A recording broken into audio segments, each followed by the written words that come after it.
Who wants to start with the questions? That's Gene, can you take us through the process and how this developed today? Yeah, I mean, just been a long day. Kind of started yesterday when I came to the final decision in my brain, ran it by the president. He approved, and then today's just been a lot of conversation about how to finalize things. Where does it stand in terms of this He's remaining portion of this contract? he's been terminated for cause.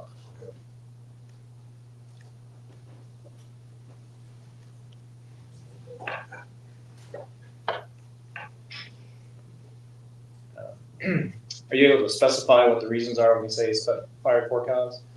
I won't get into it. There's language in his contract that addresses, certain things that could potentially bring him embarrassment.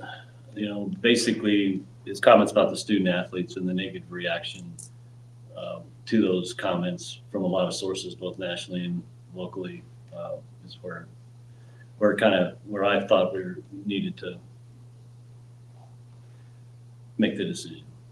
And it wasn't that long ago that you extended his contract 2 times and showed a lot of confidence in him even a couple months ago in this room. Where did things start to go wrong in your mind?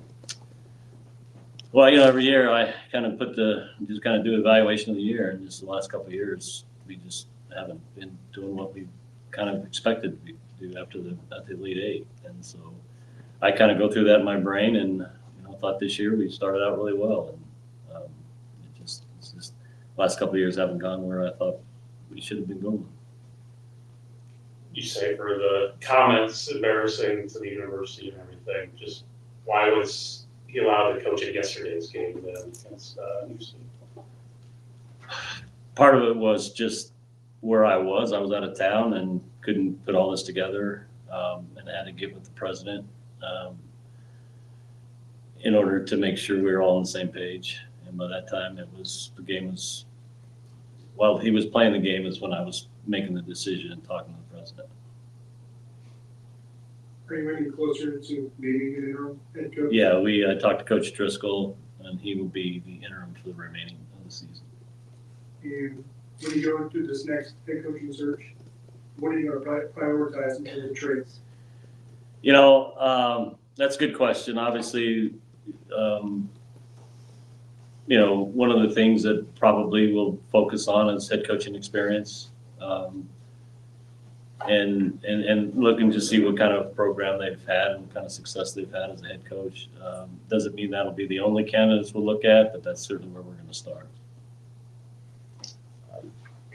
How did you inform the team of this decision?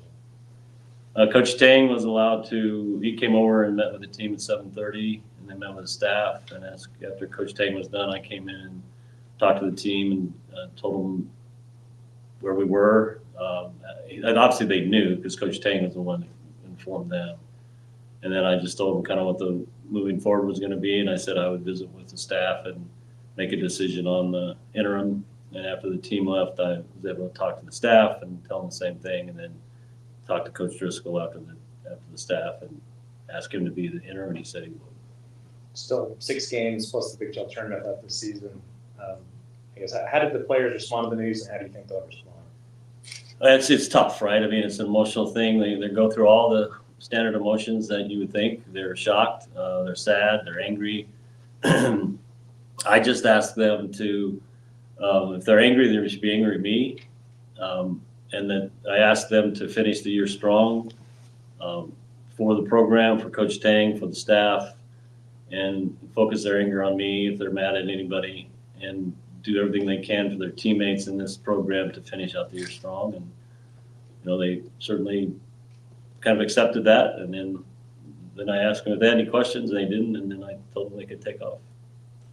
Jerome's already released a statement saying he was going to fire the for cause classification for this. Just how do you anticipate this go on the next few weeks? Well, I don't know. I'm not an attorney, so I guess at this point it lands in their hands, and we'll see where it goes. What were conversations with Coach like following the Cincinnati game when he had that press conference? Just, asking him why, kind of, how'd you come up with that? And just, it was a little, I wasn't there when he said it, so it was kind of the post event, and just was asking what he was thinking and get his take, and then just went from there. Financially, do you think you'll have a good base to work with as you look to bring in a new basketball coaching staff? Yeah, I mean, obviously, there's a lot of support for the basketball program. The budget's strong. All those things still exist, and I don't see that being a problem.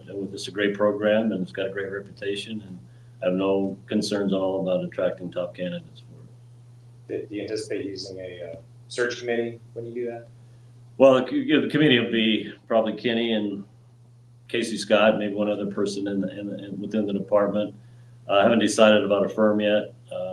Sometimes that's helpful because it takes a lot of the pressure off of me, because you get a lot of calls and a lot of agents.